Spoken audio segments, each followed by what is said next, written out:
Olá, boa tarde, tudo bem? Estão me ouvindo? Vamos lá, Fátima,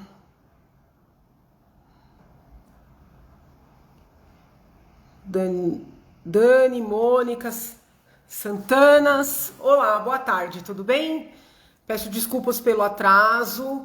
Hoje pela manhã conversei com vários colegas da Assembleia, tratando um pouquinho de sucessão na casa. Não sei se todos sabem, mas dia 15 de março tem eleição para renovação da mesa na Assembleia. Já é meio da tradição na Assembleia que o presidente é escolhido no ano anterior, na verdade não só o presidente, toda a mesa diretora. Na verdade nem tem eleição, é praticamente um referendo, né, aquela chapa montada. Há décadas existe uma composição entre PT e PSDB, PSDB na presidência, PT na primeira secretaria, que é uma secretaria muito poderosa, cuida de todos os funcionários da casa, os cargos, né? Infelizmente, cargo é moeda de troca ainda na tradição política brasileira, a má tradição política brasileira. Então hoje pela manhã eu conversei com alguns colegas que estão incomodados com essa dinâmica, e o que eu tenho tentado fomentar é a formação de uma chapa alternativa, né, para que fique muito claro que eu não tenho nenhum interesse nisso. Eu não quero ocupar nenhum cargo na mesa, né, mas eu gostaria de ajudar a formar essa chapa para que a Assembleia possa se renovar, né? Renovar em que sentido? Primeiro, enxugar um pouquinho daqueles muitos cargos que ninguém sabe para que afinal existem. Hoje a eleição é feita com base na divisão desses muitos cargos. Cargos, infelizmente, muitas vezes ocupados por quem não comparece, e não é só na época de pandemia. Então eu estou tentando angariar colegas, né, que pensem da mesma forma, que queiram uma otimização dos trabalhos da Assembleia. Com isso eu não estou atacando ninguém, mas entendo firmemente que o Poder Legislativo tem que ser um pouco mais independente do Executivo. Fala-se muito, né, de trocas no governo federal, mas essa é a dinâmica do governo estadual. E querem muito jogar a culpa nos deputados, só que a mensagem, né, que o deputado recebe é a seguinte: olha, ou vota com o governo, ou elege quem o governo quer que eleja, ou o hospital da sua região não recebe verba, ou as escolas da sua cidade não receberão verba.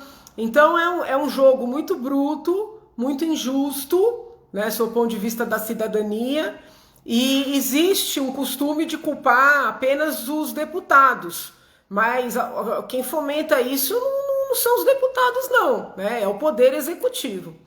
Então eu entendo que é muito ruim, né, o fato de ter mais um presidente muito alinhado com o governador. E com isso eu não estou falando mal nem daquele que é já tido como futuro presidente da casa, nem do governador. É uma questão institucional, né? O Poder Legislativo tem que ter sim um pouco mais de autonomia, até para poder cobrar, né? Então ontem no Face eu fiz um histórico, né, do meu trabalho na Assembleia. Hoje eu estou começando de maneira um pouco diferente, e até por conselho da minha mãe, eu vou começar por essa questão dos aposentados. Quem ouviu as minhas entrevistas antes da campanha de 2018, durante a vida mesmo, sabe que eu sempre fui e sou favorável à reforma da Previdência. Nunca neguei isso, né? Até tive problemas com a minha bancada, a bancada do PSL, porque alguns colegas apoiaram a reforma da Previdência Federal, que era projeto do presidente Bolsonaro, e foram contra a reforma da Previdência Estadual, porque era um projeto encaminhado pela casa, pelo Dória. E eu não consigo conviver com isso, né? Ou você é favorável à reforma da Previdência ou você é contrário.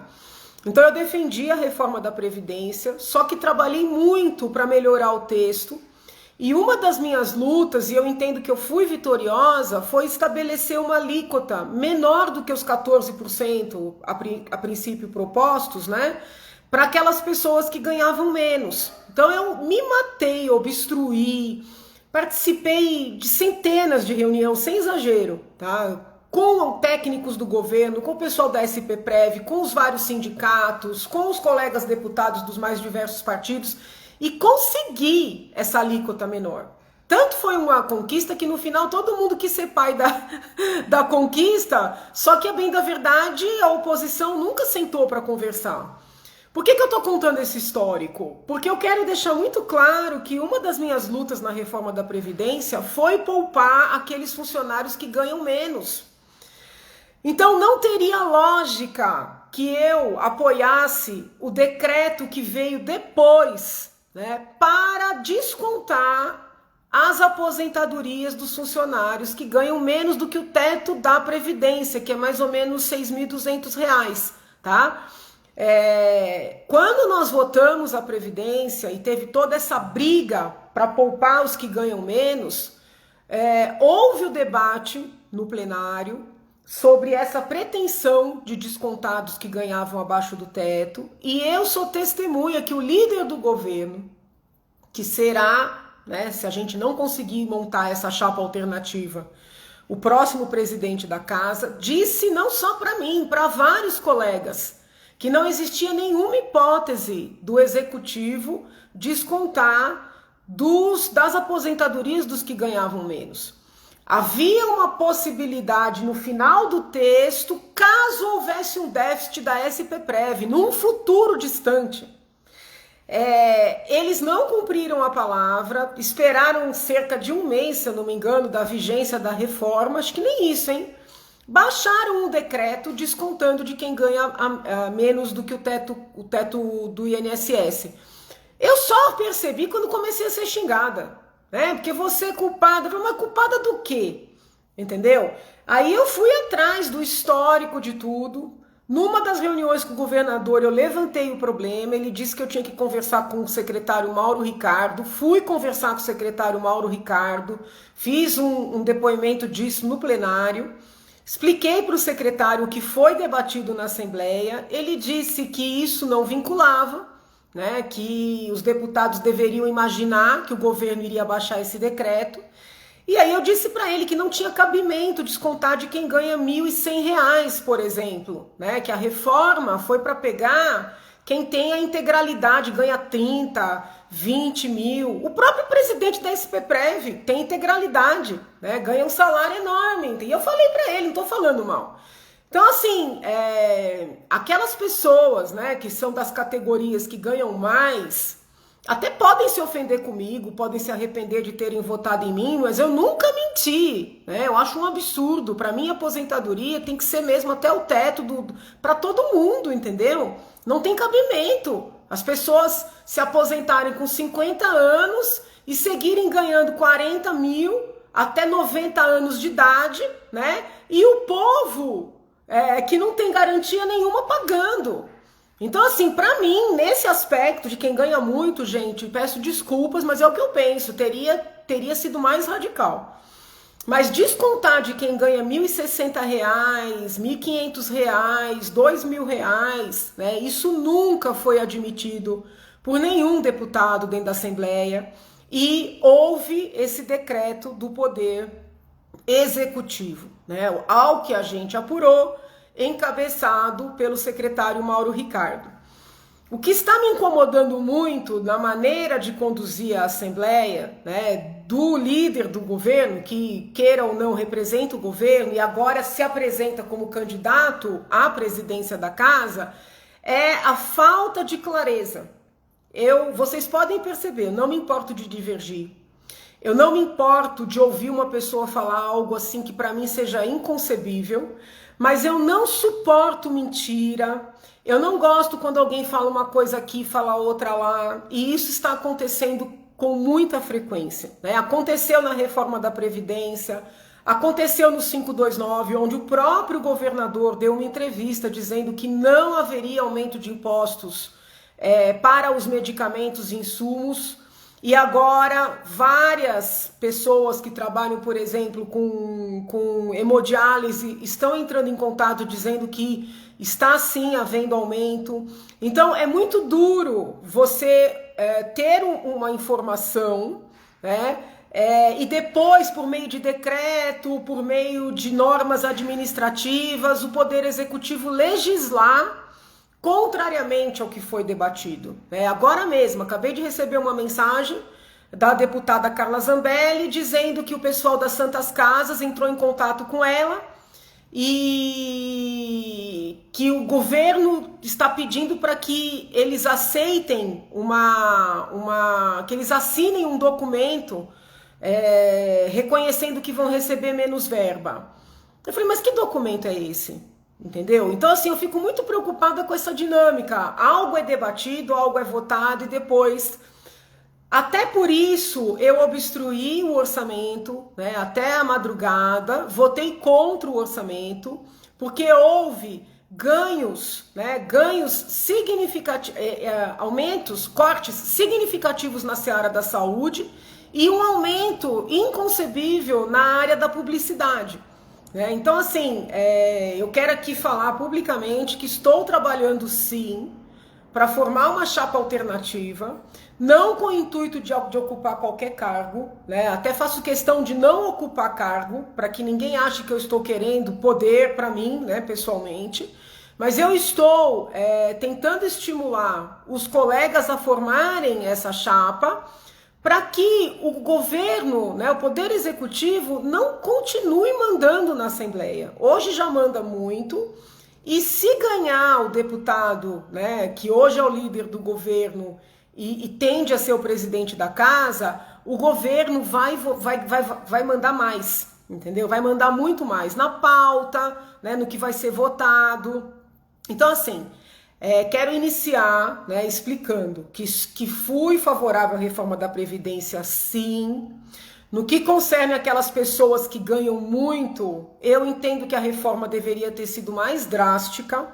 Sou favorável a todo e qualquer projeto que reduza os salários, as pensões, as aposentadorias de quem ganha acima do teto. Sou favorável. Para já, tá? Não é para o futuro, não.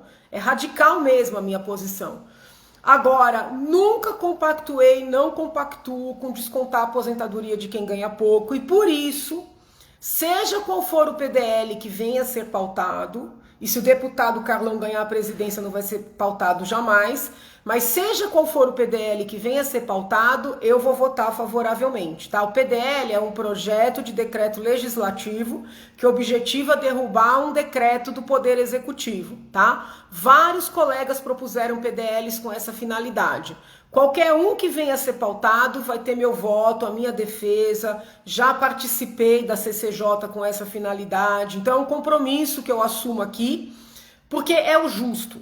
Tá? Da mesma maneira que, a meu ver, não é justo uma pessoa ganhar 40 mil, 50 mil reais de aposentadoria ou 60 mil de salário, entendeu? De dinheiro público. Não importa se é ministro, não importa se é secretário, não importa. É o que eu acredito, é o que eu vou seguir defendendo. Ah, mas é direito adquirido.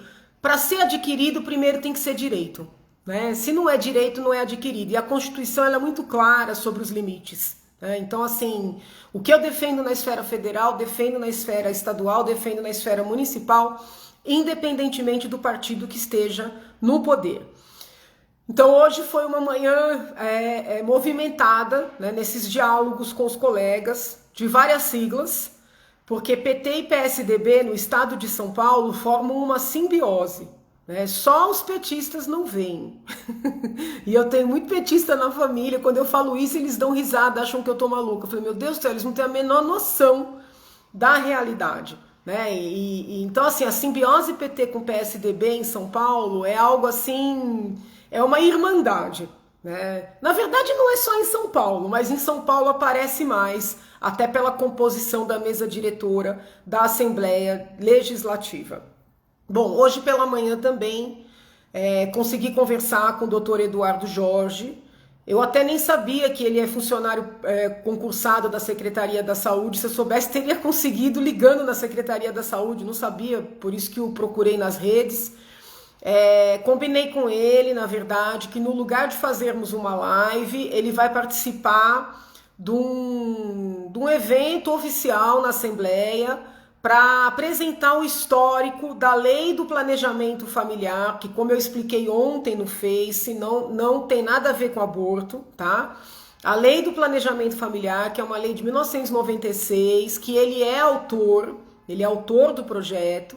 Então ele aceitou o meu convite para participar de um ato, de uma audiência pública, no dia 8 de fevereiro, uma segunda-feira, tá, na parte da manhã. Agora eu vou já expedir os ofícios, reservar sala, tem toda uma burocracia para isso. E nesse ato ele vai apresentar o histórico da lei, tá? E o que eu disse para ele, digo aqui, é que na época em que a lei foi criada, ela foi considerada um avanço. Por quê? Porque os médicos que faziam laqueadura ou vasectomia, né, a pedido dos pacientes, quero deixar muito claro, tá? Eu só aceito quando é a pedido, voluntário, desejo do paciente. Nada imposto, pelo amor de Deus. Os médicos que faziam esses procedimentos antes da criação dessa lei, de autoria do Dr. Eduardo Jorge, eles eram processados por lesão corporal, porque não se admitia o procedimento. Entendia que acabava com uma capacidade da pessoa, capacidade reprodutiva, e por isso seria uma lesão corporal, ainda que contasse com a anuência do paciente. Então, naquele momento, o fato de haver lá um regramento, do médico poder, né, cumpridas essas regras, fazer o procedimento, foi um avanço. Ocorre que hoje essa lei amarra muito o profissional da medicina. Para os senhores terem uma ideia, essa lei prevê crimes com uma punição que varia de 2 a 8 anos de reclusão. Por exemplo, né, se o médico fizer a laqueadura a pedido da paciente no momento que está fazendo o parto dela, ou a cesariana dela. Vamos uma mulher que já tem 3 filhos, quer fazer a laqueadura, pela lei, se não houver uma situação de saúde muito especificada, o médico tem que fazer esse procedimento fora do momento de parto, porque senão é crime, não é nem um problema ético, é crime. A mesma coisa, se o médico fizer a vasectomia num homem casado sem a autorização da mulher, né, e vice-versa, né, fizer na mulher sem a anuência do marido, é crime.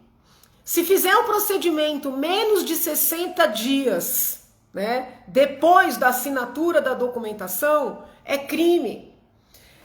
Uma mulher usuária de crack, que já tenha vários filhos e deseje fazer a laqueadura, ela não consegue fazer, porque a lei diz que a pessoa usuária de drogas não tem capacidade de decidir, né? Então, assim, são várias situações que estão completamente fora, né, do contexto atual, que ensejariam uma revisão dessa legislação, e eu quero iniciar esse debate. Tá? Eu entendo firmemente que a Assembleia tem competência para isso, por isso é que vou iniciar esse debate com o intuito de formular um projeto e apresentar, mas já deixo bem claro a vocês que não descarto a hipótese, né, de alguém levantar uma eventual incompetência da Assembleia Legislativa, apesar da Constituição Federal dizer claramente que na seara da saúde, a competência federal e estadual, né, que são competências concorrentes, ou seja, tanto pode a União como pode o Estado legislar. É óbvio que eu vou tomar o cuidado para fazer uma legislação, um projeto de lei compatível, né, que vamos dizer assim, que especifique, que deixe mais claro o que está previsto na federal. E como tenho feito desde o início, vou enviar o projeto para algum colega federal para, se quiser, nacionalizar a ideia. Né? Como eu disse ontem na live com o pessoal do Face, A ideia só se transforma em algo forte, né, em algo consistente, quando perde seu autor, quando se afasta do seu autor. Tá? Então, dia 8 de fevereiro, eu vou cuidar de toda a burocracia para que nós façamos de maneira oficial esse debate na Assembleia Legislativa do Estado de São Paulo. Como fiz ontem, né, quero prestar contas aqui a vocês. Foi um ano muito intenso, apesar da pandemia, apesar do trabalho virtual, e aliás eu tenho falado muito com os colegas que eu sou uma defensora da manutenção desse sistema virtual. Penso que deveríamos alargar o sistema, não só na Assembleia, mas na Câmara dos Deputados, no Senado Federal. A economia com passagens, né, aéreas seria muito grande. A economia com estadas, né, em hotéis, também seria muito grande. A otimização do tempo, idem. Então eu sou uma entusiasta. Eu penso que o lado positivo da pandemia, se é que se pode ver algum lado positivo, é quebrar um pouco com o preconceito que havia nesses meios, né, de comunicação pela tecnologia. A pessoa às vezes pega um avião para viajar 3 horas, né, para um outro estado para fazer uma reunião de 40 minutos. Sendo que dá para fazer por Zoom, dá para fazer por Skype, dá para fazer até por WhatsApp e o efeito é o mesmo, né? E a pessoa está no seu ambiente de trabalho, economiza recursos e está seguindo com as suas atividades normalmente. Fora a questão da segurança, né? Sou uma entusiasta de nós adotarmos, né, o ensino à distância, sobretudo para o ensino universitário. Imagina a segurança, né, que as alunas têm de não terem que se locomover à noite, pegar condução, né, risco de estupro, para os meninos também, risco de agressão, risco de assalto.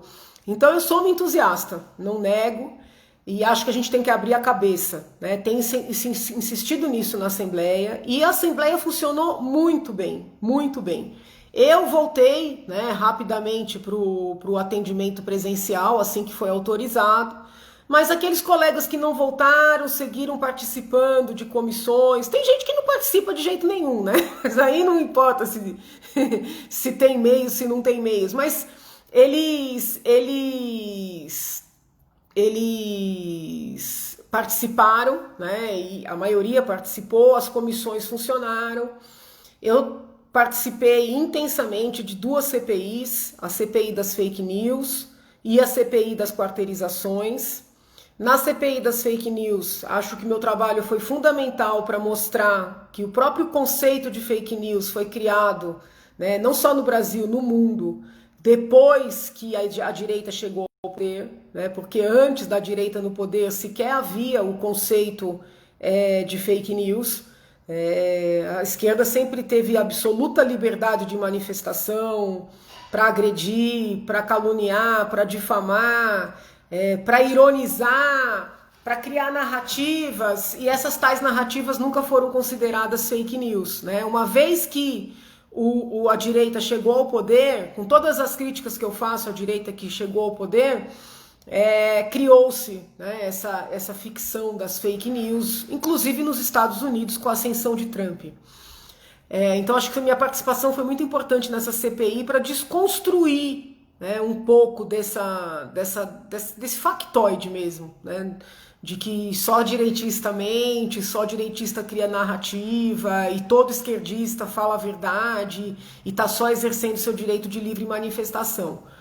Nas quarteirizações, houve divergências, porque os colegas, na verdade, acabaram desviando um pouco o trabalho para uma pauta trabalhista, né, para dizer que os médicos não poderiam ser contratados como pessoas jurídicas, que teriam que ser CLT, e muito embora respeite esse posicionamento dos colegas, eu não pude corroborar com essas conclusões, porque, a meu ver, o papel da nossa CPI era verificar desvios de recursos, seria verificar maneiras de otimizar os recursos, como é que está a prestação do serviço médico na ponta, né? Então um ponto que eu levantei e insisto, muito embora sabendo que é polêmico, é que o funcionário, dirigente do MOES que presta serviço para a saúde ou de uma Santa Casa, ele não pode ganhar 90 mil reais por mês, 100 mil reais por mês. Eu sei que tem gente aí acompanhando que vai dizer, mas e a responsabilidade?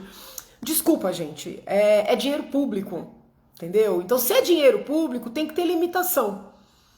Então, assim, chegou uma denúncia na Assembleia de um dirigente de uma Santa Casa que pagava para um diretor 120 mil reais. Que brincadeira é essa? Eu acredito que nem os hospitais privados paguem salários dessa monta, né? E as Santas Casas vivem primordialmente de dinheiro público, repasse do Tesouro, de doações, de emendas parlamentares. Então, eu acho que essa mentalidade tem que se modificar. Com relação às OS, idem.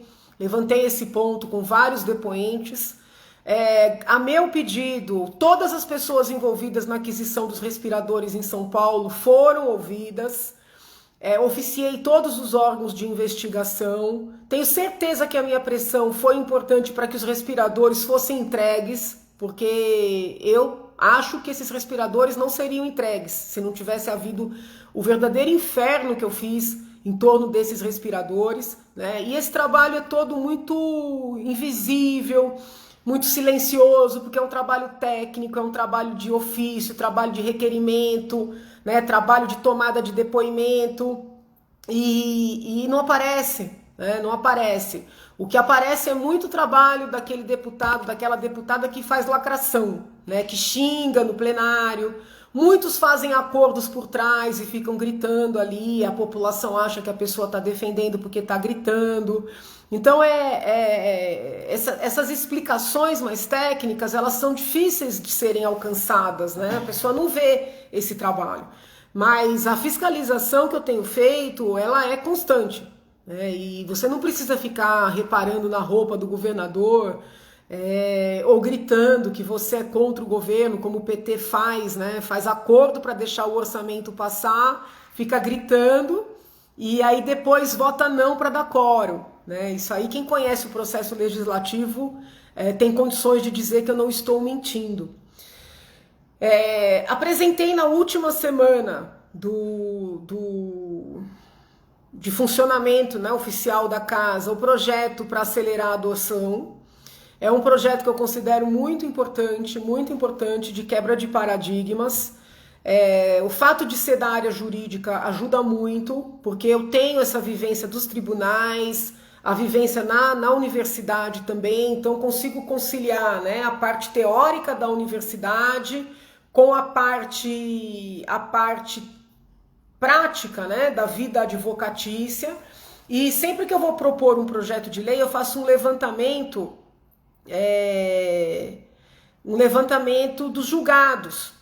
E me chamou muito a atenção, né? Além do tempo que demora para uma família habilitada conseguir adotar uma criança no país, chamou muito a atenção uma série de decisões da Justiça Paulista, em especial, mandando retirar crianças dos seus lares, anos depois dessas crianças estarem nos seus lares, sem uma razão de maus tratos, por exemplo, né? Sem uma acusação de que a criança foi, por exemplo, subtraída na maternidade, mas com a alegação de que houve algum tipo de irregularidade no processo de adoção, né? Ou porque faltou uma certidão, ou porque a mãe deixou o bebê com aquela família, a mãe biológica escolheu aquela família. E hoje em dia, a maneira como o Sistema Nacional de Adoção está organizado, isso não é possível, né? E a lei não proíbe, mas o sistema se organizou de uma forma que a criança tem que ser entregue, né, na vara da infância e da juventude, e essa criança vai ser entregue para uma família conforme a fila, né? Então essa afeição da mãe biológica pela família que vai ficar com o seu bebê, ela foi praticamente proibida pela sistemática imposta. E muitas crianças estão sendo retiradas de seus lares, né? Além dos casos de São Paulo, analisei um caso de Santa Catarina assustador, eram 2 gêmeos, né? A mãe já tinha 4 filhas que tinham sido abusadas sexualmente pelo companheiro, ela não largava o companheiro, já estava para perder a guarda das 4 filhas, pois a Justiça de Santa Catarina tirou os 2 meninos gêmeos de um casal que adorava os meninos. As assistentes sociais foram visitar, viram o quartinho, as psicólogas, sabe? Tiraram, porque a mãe não poderia ter escolhido a família para entregar as crianças, né? Por Deus, esse caso chegou ao STJ, que reverteu. Como muitos casos aqui de São Paulo também chegaram ao STJ, que reverteu. Mas aí eu pergunto, e os que não chegam ao STJ? E o tempo do caso chegar ao STJ? Essa criança fica abrigada, né? Uma criança que fica em abrigo, uma criança que muitas vezes é para uma família provisória, com trauma, né? Uma criança que era amada, fica traumatizada e ocupando vaga de uma criança que efetivamente necessita. Então o projeto que eu apresentei, eu acho até que esse ponto eu não expliquei muito detalhadamente na live de ontem no Face, mas o projeto que eu apresentei proíbe retirar crianças de seus lares, salvo numa situação de maus tratos, numa situação de tráfico, sabe, de compra e venda, uma situação da criança ter sido subtraída, né, entre aspas, roubada, porque teve um problema na fila, porque a mãe escolheu para quem entregar a criança, não tem cabimento, né? E outra coisa que eu percebi, levantando vários casos concretos, ouvindo as pessoas, fazendo esses atos com debate bastante aberto, né, na Assembleia, as visitas às instituições de acolhimento estão praticamente proibidas, tá? É raro um juiz que admita que as entidades sejam visitadas. E toda a orientação que é dada para os casais que estão esperando para adotar, as famílias que estão esperando para adotar, é de que elas não visitem as instituições, que aguarde o telefone tocar, né? Então é muita ingerência do Estado, sabe?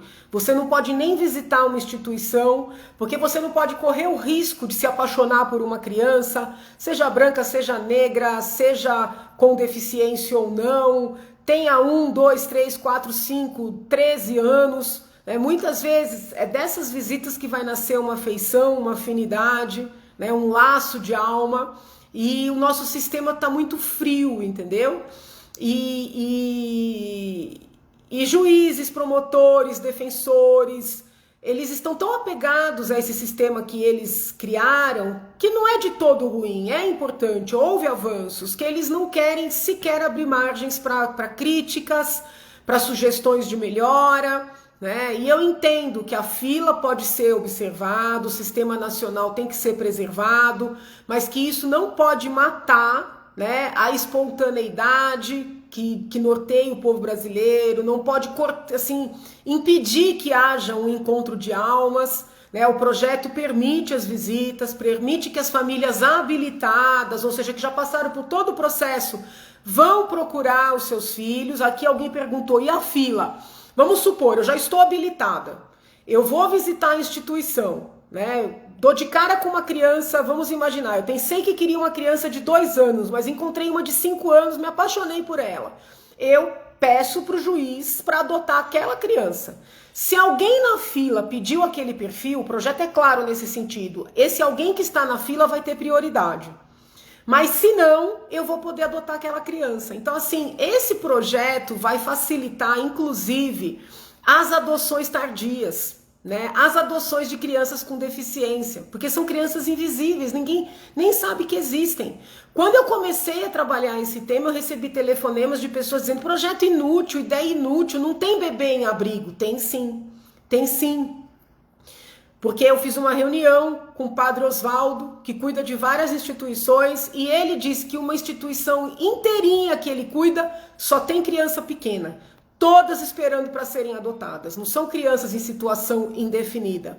Então a gente tem que olhar para as coisas como elas são, nós temos que conversar claramente, sem medo, né? Porque por que eu decidi lutar contra o PT? Decidi lutar contra o PT porque nós não podíamos mais dialogar. Eu que sou da universidade pública, sei o que foi a minha vida dentro da USP, entendeu? Você não podendo falar, né? Tudo que você falava, você era estigmatizada, você era perseguida, sua carreira fica inviabilizada. Então foi contra tudo isso que eu lutei minha vida inteira. Não tem sentido eu ter chegado na Assembleia e ficar com medo de levantar temas polêmicos, ficar com medo de incomodar, né, magistrados, pessoas poderosas. Com a graça de Deus, eu nunca tive medo de lutar pelo que eu acredito. Posso estar certo, posso estar errado, né? Ninguém é Deus, ninguém é perfeito. Mas assim, expor as minhas ideias com clareza, defendê-las, né? E ouvir o que as pessoas têm a dizer, e assim, conforme eu vou ouvindo a população, eu percebo que a população concorda comigo. A população concorda, né? Que nós precisamos, de todas as formas, fomentar esse encontro de almas. Não tem cabimento as crianças se amontoando em abrigos, né? Foi desenvolvido um projeto, um programa que não é ruim, que é o programa das famílias acolhedoras. Eu fui conhecer no detalhe. O problema é que as famílias acolhedoras são remuneradas. Então a gente tem que tomar cuidado para não permitir que esse programa ele se sobreponha à própria adoção. E eu sinto que isso está acontecendo. Porque no caso das famílias acolhedoras, né, que é um programa em que a família é remunerada e fica com a criança por um curto período de tempo. Nesse caso, existe um estímulo econômico-financeiro. Com isso eu não estou estigmatizando ninguém. No caso da adoção, não existe. Né? Quem quer adotar porque quer um filho, né? Quer cuidar. A pessoa não quer nenhum recurso para isso, ela quer uma família. Então é muito melhor já colocar a criança, né, na família definitiva do que passar pela família acolhedora, principalmente naqueles casos que a gente já percebe que não vai voltar para a família biológica. Né? Isso é uma outra crítica que eu faço, respeitosa como sempre, à Defensoria Pública. A Defensoria Pública tem uma ala muito ideológica, uma ala que cismou que a criança tem que ficar com a mãe biológica, ainda que a mãe biológica não queira a criança, ainda que a mãe biológica use crack de maneira pesada, more na rua. Né? Então, assim, eles ficam com aquele discurso, a mãe foi abandonada, o Estado falhou. Tem hora que a gente tem que responsabilizar o indivíduo. Então, não tem cabimento, ao meu ver, né, você prejudicar a criança, colocar a criança em risco por força da ideologia de que essa mãe, né, viciada em crack, que às vezes até tem a chance do tratamento e não quer se tratar, né, que essa mãe tem que ficar com a criança a qualquer custo. Então eu acho que a gente tem que olhar, né, eu lembro de uma defensora que falou num dos eventos que eu organizei na Assembleia, que ela falou orgulhosa de um caso que ela conseguiu anular 11 anos depois. Ou seja, 11 anos que uma criança estava numa família acolhida, amada, a defensoria anulou porque a mãe que era viciada em crack não tinha sido citada pessoalmente. Eu fico assim chocada de ouvir um negócio desse, entendeu? Chocada, né? Então é um projeto que vem para contestar tudo isso, né? Um projeto que vem para enfrentar tudo isso. Eu sei que eu vou apanhar de vários grupos, já estou apanhando, mas eu entendo que é um projeto pró-vida, né? Como me parece projeto pró-vida, o projeto que deu direito à mulher escolher a via de parto, a não ser obrigada a fazer parto normal, correr o risco da anóxia, né? Que é a falta de oxigênio no cérebro, de morrer o bebezinho dentro da barriga ou ficar com paralisia cerebral. Então são projetos pró-vida, né? A pauta pró-vida sempre foi minha, assim, uma das minhas principais pautas. Aliás, muito das perseguições que eu vivi na USP, elas, por incrível que pareça, muito não tinha a ver com o próprio impeachment da presidente Dilma. É claro que piorou, né? Minha situação piorou. Mas muito das perseguições tinha a ver com o fato de eu ser pró-vida, de eu ser contra a legalização do aborto, de eu ser contra a legalização de drogas, de eu criticar colegas que falam bem de droga dentro de sala de aula. Isso incomodava demais, né? Vamos dizer assim, estimular os meus alunos não estimular, mas assim, não estigmatizar os meus alunos religiosos, porque o ambiente universitário é um ambiente assim muito cruel, né, com quem é religioso e se declara religioso. Então eu tinha muito problema, era mais com essa pauta, né, que hoje é chamada de pauta ideológica, não sei, ou pauta conservadora, ou pauta de costumes, né? O pessoal usou esse termo aí, não gosto muito. Eu tinha muito mais problema com isso do que com o próprio impeachment da presidente Dilma, porque quando eu comecei com a história do impeachment, ninguém botava fé que eu ia conseguir, e eles riam, sabe? Mas o meu problema vem de muito antes, assim, né? Mas isso é motivo para é assunto para uma outra live. Tem muita gente perguntando aqui da vacina, né? A vacina, gente, é interessante. Eu recebo, assim, 10 e-mails de pessoas implorando para eu lutar para que elas possam tomar logo a vacina, né?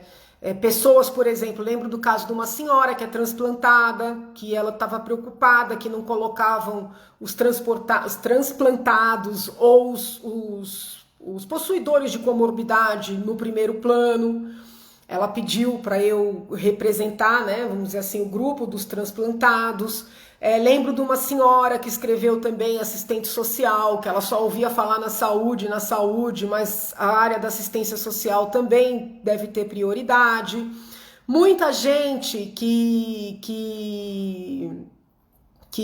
não fui usada não, viu? Fiz o impeachment com convicção, faria tudo de novo. Acho que foi o maior feito dos últimos tempos, né? Tenho orgulho de ter tirado o PT do poder, faria tudo de novo. Voltando. Então, assim, de 10 e-mails que eu recebo de gente implorando para tomar vacina, eu recebo um de gente que não quer tomar vacina, que acha que é ditadura, que a vacina vai mudar DNA. Qual é a minha posição? A minha posição, como sempre, é respeitar as liberdades individuais, né?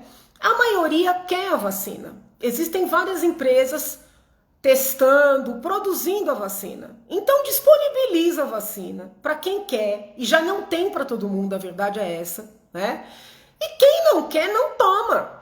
Então, assim, quando o Supremo fala em obrigatoriedade, a Procuradoria-Geral da República fala em obrigatoriedade, me parece que o termo que eles utilizam é inadequado, porque eles próprios escrevem, né, tanto a PGR no parecer como o Supremo nos votos, né, eles escreveram que não se pode vacinar ninguém à força.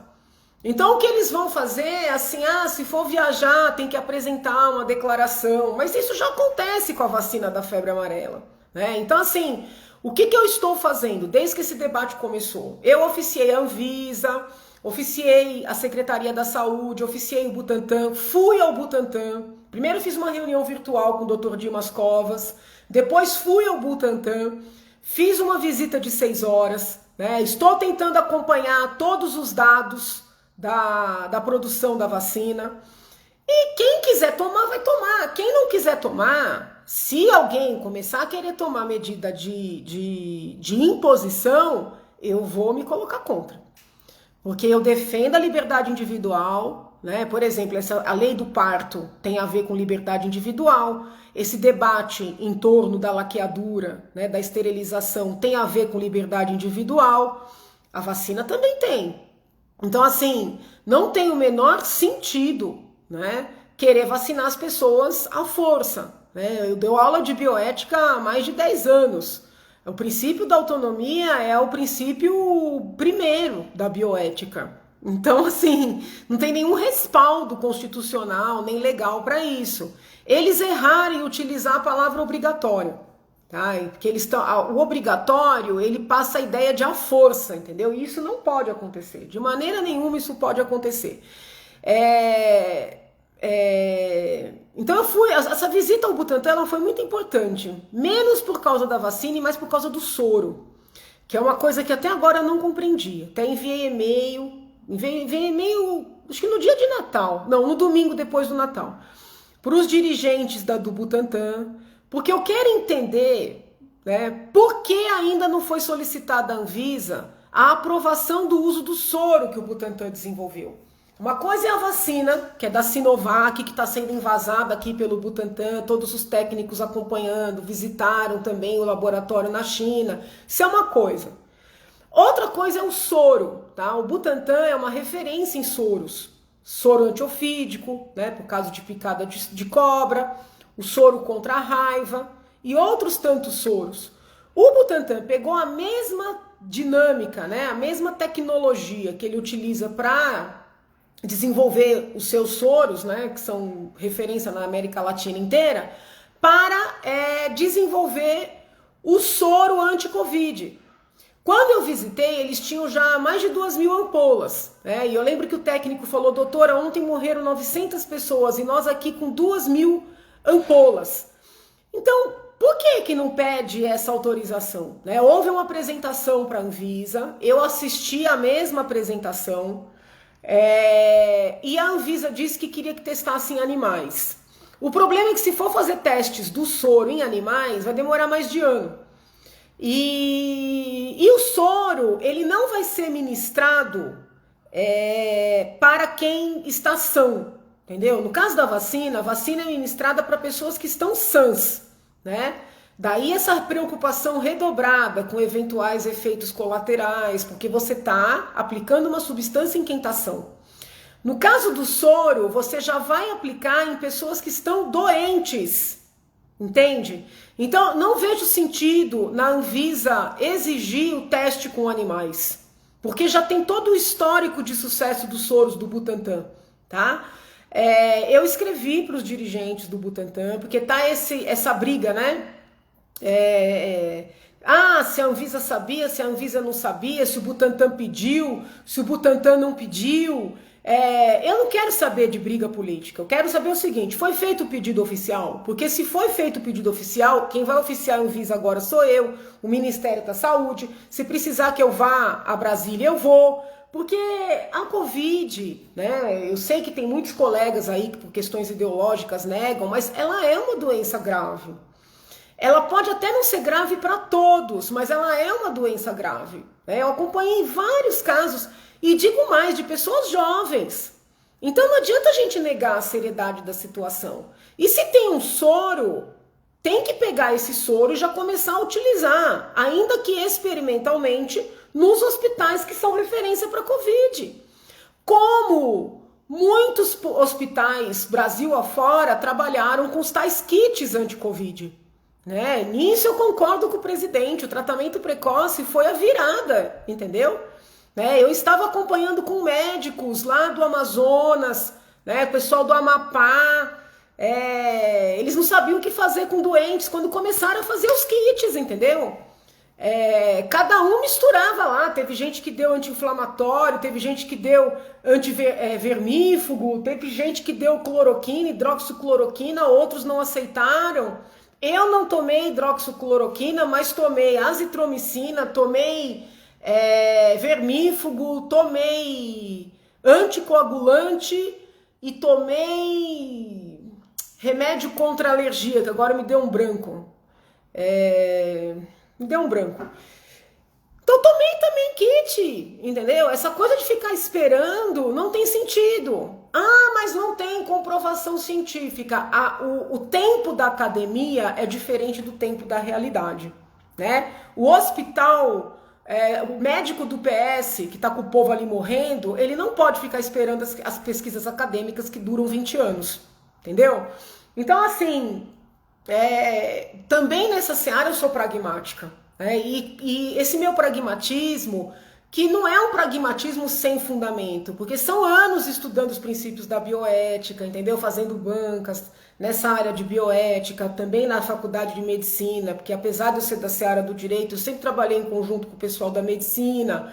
Então, assim, é um pragmatismo pautado em princípios teóricos também, né? E essa ideologização da discussão, ela acabou prejudicando todo mundo, entendeu? Uma ideologização das duas partes, né? O presidente ideologizou, o governador também, né? Ambos politizaram o problema. E com isso todos perdemos, né? O próprio Butantan a vida inteira forneceu para o Ministério da Saúde. Não tinha nada que o governador queria dizer que a vacina era dele, que o Butantan era dele. O Butantan tem autonomia, tem história, né? Fornece para o país inteiro, entendeu? Então, assim, essa politização está prejudicando demais, né? Então, eu estou acompanhando o trabalho do Butantan. Todas as vezes que pedi informações, eles prestaram. não tenho por que não confiar, vamos dizer assim, no Dr. Dimas Covas, mas eu estou muito mais entusiasmada com o soro do que com a vacina. Porque a vacina ela vai ser aplicada em pessoas sãs e o soro em quem já está doente. Então eu penso que é outra perspectiva de análise, tá? Vamos lá.